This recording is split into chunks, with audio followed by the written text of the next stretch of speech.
विकर्मा मानव की ओर देखते हुए बोले, और वो चार भाई, वो लोग कौन हैं? मानव बोला, मुझे एग्जैक्टली तो नहीं पता है वो चार भाई कौन हैं, क्योंकि चार भाई तो इतिहास में कई लोग हुए हैं। लेकिन जिस गलियारे से मैं आया हूं और जैसी ट्रेनिंग मेरी हुई है, उस हिसाब से मुझे पूरा विश्वास है कि ये चार भाई राम जी के चारों भाइयों के लिए कहा गया है।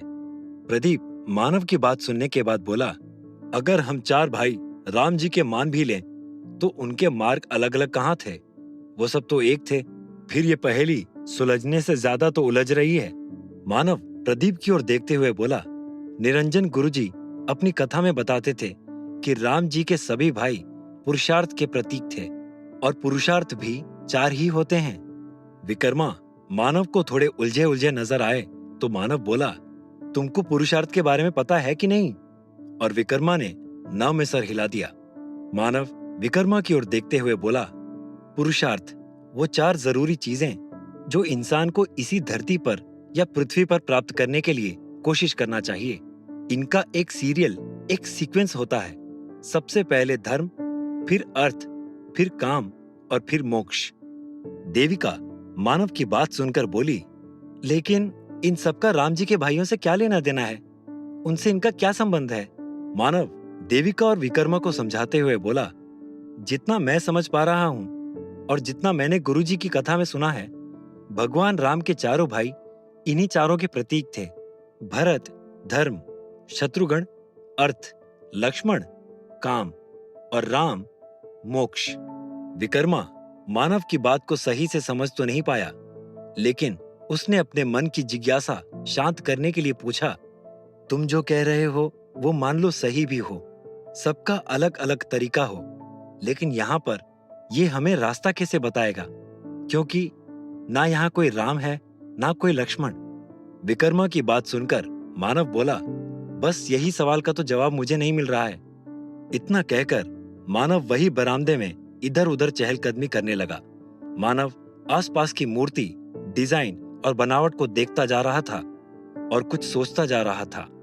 मानव की नजर तरह तरह के भगवान के फोटोज और उनकी कथाओं की फोटोज पर पड़ी तो वो उसे भी देखने लगा। मानव बरामदे के दूसरे तरफ गया तो दीवार में कुछ और चित्र बने हुए थे। एक दृश्य में हनुमान जी सूर्य को खाने के लिए उड़ रहे हैं, तो एक में आसमान में संजीवनी बूटी लेकर उड़ रहे हैं। मानव कुछ पल उन चित्र को देखता रहा।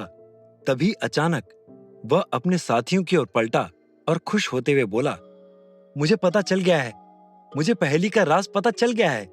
विकर्मा, प्रदीप और देविका ने खुशी से मानव की ओर देखा और बोले, तो फिर देर किस बात की है, चलो यहां से आगे बढ़ते हैं। मानव उनके पास आते हुए बोला, लेकिन उससे पहले तुम लोगों को मेरे एक सवाल का अलग अलग और सच जवाब देना होगा, क्योंकि तुम में से किसी ने भी झूठ बोला तो उसकी जान खतरे में पड़ सकती है, और उसकी झूठ की वजह से दूसरे की जान पर भी खतरा आ सकता है। देविका चौंकते हुए बोली, अब तुम भी पहेली पहेली खेलोगे? पूछो, कौन सा सवाल है जिसका जवाब तुम्हारे लिए इतना इंपॉर्टेंट है? मानव ने विकर्मा और प्रदीप की तरफ देखा तो उन्होंने भी हामी में सर हिला दिया। मानव ने उन तीनों के चेहरे की ओर देखा और बोला, सवाल बहुत सीधा है और आसान है। तुम लोगों को बस इतना बताना है कि तुम लोगों का यहाँ वरुणेश झील के अंदर नगर में आने का मकसद क्या है? तुम लोग किस उद्देश्य से आए हो? देविका और प्रदीप ने एक दूसरे की ओर देखा और देविका बोली, तुम जानते हो मानव कि हम यहाँ पर क्यों आए हैं, फिर ये सवाल क्यों? मानव बोला, ये जानना जरूरी नहीं है कि मैं क्या जानता हूँ, ये जानना जरूरी है कि तुम लोगों का अपना क्या उद्देश्य है। मानव देविका की ओर देख रहा था कि तभी विकर्मा ने कहा, मेरा एक सीधा साधा उद्देश्य था कि यहाँ के नगर में बहुत सारा खजाना दबा पड़ा है, तो मैं बस उसमें से कुछ खजाना लेने आया था। मानव ने विकर्मा की ओर देखा और कहा, मतलब अर्थ, तुम पैसे के लिए यहाँ आए हो, तुम्हारा मार्ग अर्थ है, इसलिए तुम जिस दरवाजे से आगे जाओगे वो अर्थ वाला मार्ग होगा। मानव की बात सुनकर प्रदीप बोला, ये तो पूरा दिमाग का दही करने वाला आइडिया है, ऐसे कौन सोच सकता है भला? मानव प्रदीप से बोला, अब तुम अपने आने का उद्देश्य बताओ, तभी हम सब यहाँ से निकल सकते हैं। प्रदीप एक लंबी सांस लेते हुए बोला, प्रोफेसर के कर्मों की वजह से मैंने काफी सारा गलत काम किया है। जब पता चला कि यहाँ पर ऐसा कोई नगर है जो प्राचीन है, तो मैं इसकी खोज और इसको अपने भविष्य की कुंजी मानकर यहाँ आया था कि मैं इसको अपनी थीसिस बनाऊंगा। मानव प्रदीप के कंधे पर हाथ रखते हुए बोला, नाम की चाहत, डिग्री की चाहत, भविष्य की चाहत, ये है काम। तुम्हारा यहाँ आने का उद्देश्य काम था। तुम्हारे लिए वही रास्ता तुम्हें आगे ले जाएगा। इसके बाद मानव ने देविका की ओर देखा और बोला, अब बस तुम और मैं ही बचे हैं। देविका बोली, मैं डिपार्टमेंट में नई नई आई थी। मुझे एक इनपुट मिला कि एक जासूस की जान खतरे में है। उसे दूसरे देश से यहाँ लाकर सेव करना था और उसके पास जो इन्फॉर्मेशन है उसको एक्सेस करना था। मैंने सारा काम ठीक किया, सब सही चल रहा था, सारा प्लान बन गया था। बस मैंने एक गलती कर दी कि आगे मैसेज पास करने के लिए सेफ लाइन की बजाय कॉमन लाइन से मैसेज भेज दिया। फिर मैसेज लीक हो गया और हमने जो सिक्योरिटी फैलाई थी वो टूट गई और वो आदमी जो हमें अच्छी खासी इन्फॉर्मेशन देने वाला था वो मारा गया। उसके हफ्ते भर में ही एक बम ब्लास्ट हुआ और कई सारे लोग मारे गए। मेरी उस एक गलती की वजह से कई लोगों की जान चली गई। इसलिए जब मुझे तुम्हारी सिक्योरिटी में खतरा लगा तो मैं खुद यहाँ आ गई कि मैं तुम्हारे साथ रहूंगी और पूरे मन से अपना काम करूंगी। मेरे यहाँ आने का बस यही एक मकसद है। मानव ने देविका की आंखों में देखा तो अतीत का दर्द उसकी आंखों में साफ दिख रहा था। उसकी आंखें नम हो गई थी और फिर मानव ने देविका से कहा, देविका, तुमने सच में अपना काम पूरी लगन और मेहनत से किया है, लेकिन कुछ चीजें ऐसी होती हैं जिन पर हमारा कोई वश नहीं होता है। तुमको अतीत के उस दर्द को भुलाकर आगे बढ़ना होगा। फिर मुस्कुराकर देविका को देखते हुए बोला, धर्म, धर्म का रास्ता ही तुम्हारा रास्ता है। भरत का भी यही रास्ता था। मानव की बात समाप्त हो जाने के बाद प्रदीप बोला, फिर तो एक ही मार्ग बचता है जो तुम्हारा होगा। मानव ने चौथे दरवाजे की ओर देखा और बोला, हाँ, मोक्ष वाला मार्ग। मैं यहाँ आया ही हूं अपने अतीत को छोड़कर अपने भविष्य को पाने के उद्देश्य से, ताकि अपने परिवार तक पहुंच जाऊं और यहाँ से मोक्ष मिल जाए। मानव ने विकर्मा, प्रदीप और देविका की ओर देखा और कहा, अब हमें आगे बढ़कर अपने रास्ते पर चलना चाहिए। देखते हैं हम वापस कहां पर मिलते हैं। विकर्मा द्वार की तरफ जाते हुए बोला, आगे हमारे साथ कुछ भी हो सकता है, कोई भी परीक्षा ली जा सकती है। इतना याद रखना कि आज तक कोई भी इस नगर में आने के बाद जीवित नहीं गया है। तो जो भी करना सोच समझ के करना, अपने होशो हवास में करना। बाकी देखते हैं हम में से कितने इस नगर से बाहर निकल पाते हैं।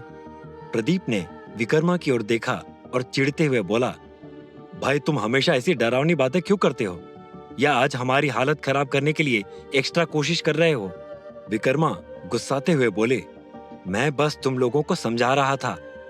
मानव ने देविका की ओर देखा और कहा, देविका, तुम्हारा नंबर सबसे पहले आएगा। प्रदीप चिढ़ते हुए बोला, क्योंकि ये लेडी है इसलिए ये पहले जाएगी। क्या यहाँ पर भी लेडीज फर्स्ट वाला रूल लागू होगा? प्रदीप की बात पर मानव और देविका दोनों हंस दिए और मानव प्रदीप को देखते हुए बोला, नहीं, देविका पहले इसलिए जाएगी क्योंकि पुरुषार्थ में सबसे पहले धर्म ही आता है। इतना सुनकर देविका द्वार से जाने के लिए आगे बढ़ गई। मानव दरवाजे के पास खड़े होकर देविका को अंदर जाते हुए देखता रहा। मानव को अभी भी थोड़ा सा डर था कि कहीं उसका हल गलत ना हो और खामियाजा देविका को भुगतना पड़े। देविका जब दरवाजे को पार कर गई तो मानव को सुकून मिला। उसने विकर्मा की ओर देखा और कहा, अब अंदर जाने की बारी तुम्हारी है। और विकर्मा भी दरवाजे से अंदर चला गया। मानव ने अब प्रदीप को देखा और कहा, संभल के जाना, अपना ख्याल रखना। प्रदीप ने आगे बढ़कर मानव को गले लगा लिया। पहले तो मानव तनिक झिझका, फिर बोला, क्या हुआ, सब ठीक तो है ना? तुम इमोशनल क्यों हो रहे हो? प्रदीप दूर हटते हुए बोला, पता नहीं क्यों, लेकिन अंदर से अच्छी फीलिंग नहीं आ रही थी। मानव ने उसके कंधे को थपथपाया और कहा, होता है, कई बार ऐसा होता है, मैं समझ सकता हूं। चिंता मत करो, ना ज्यादा सोचो। अब जब यहां तक आ गए हो तो वापस मुड़ने का कोई रास्ता नहीं है। प्रदीप ने मानव की बात सुनी तो आगे बढ़ गया और दरवाजे के अंदर चला गया। प्रदीप के जाने के बाद मानव बरामदे में अकेला खड़ा रह गया। उसने चारों ओर एक नजर डाली और आगे चलकर मोक्ष द्वार की ओर आ गया। मानव ने द्वार के ऊपर देखा तो विष्णु जी का एक चित्र बना हुआ था, जिसमें वो शेष नाग पर लेटे हुए थे। मानव ने मन ही मन प्रणाम किया और अंदर चला गया। मानव अंदर गया तो एकदम अंधेरा था। उसे आगे कुछ भी दिखाई नहीं दे रहा था। तभी एक कोने से आवाज आई, आखिर तुम 3 स्तर पार करके यहां तक पहुंच ही गए। मेरे साथियों के साथ शर्त लगी थी कि तुम यहां तक नहीं पहुंच पाओगे, लेकिन तुमने मुझे गलत साबित कर दिया। मानव ने आवाज की दिशा में कान लगाया और बोला, तुम कौन हो और यहां इतना अंधेरा क्यों है? सामने से आवाज आई, अंधेरा नहीं है, बस यहां उजाला नहीं है। मानव चिढ़ते हुए बोला, दोनों एक ही बात हुई ना? सामने से हंसने की आवाज आई और फिर बोला, इसलिए मैंने सोचा कि तुम यहां तक नहीं पहुंच पाओगे। भला दोनों एक ही बात कैसे हुई? अंधेरा नहीं है और उजाला नहीं है, में क्या कोई फर्क नहीं है? मानव चिढ़ते हुए बोला, मुझे तो नहीं लगता है कि दोनों में कोई खास फर्क है। सामने से आवाज आई, एक अंधे को कुछ भी नहीं दिखाई देता है, तो क्या वो ये मान ले कि दुनिया में रोशनी की कमी है, या उसे इसलिए नहीं दिख रहा है क्योंकि वो अंधा है? मानव कुछ पल चुप रहने के बाद बोला, मैं समझ रहा हूं कि तुम क्या कहना चाहते हो, लेकिन तुम हो कौन? आवाज अब थोड़े पास से आने लगी। वह बोला, मैं वही हूं जिसको खोजो तो कभी ना पाओ, और जो पा जाओ तो खोजने की जरूरत ही ना पड़े। मानव आवाज की ओर बढ़ते हुए बोला, जब से मैं यहां पर आया हूं तुम लोग बस पहेली पहेली खेल रहे हो। सीधा सीधा जवाब क्यों नहीं दे सकते हो तुम लोग? मानव को लगा कि अब वो आवाज करीब पहुंच चुका है। मानव ने उसे पकड़ने के लिए मन ही मन तैयारी कर ली। तभी आवाज कमरे में फिर से गूंजी। इस बार आवाज और दूर से आ रही थी। वो बोला, ईश्वर कौन, ब्रह्म कौन, देव कौन, दानव कौन, सब पहेली ही है। गर्भ में बच्चा हो या आदमी का भविष्य हो, सब पहेली ही है। प्रकृति अपने मूल स्वभाव में पहेली ही है। मानव गुस्साते हुए बोला, आखिर तुम चाहते क्या हो? क्या मुझे किसी पहेली का जवाब देना है या फिर अंधेरे में भटकना है?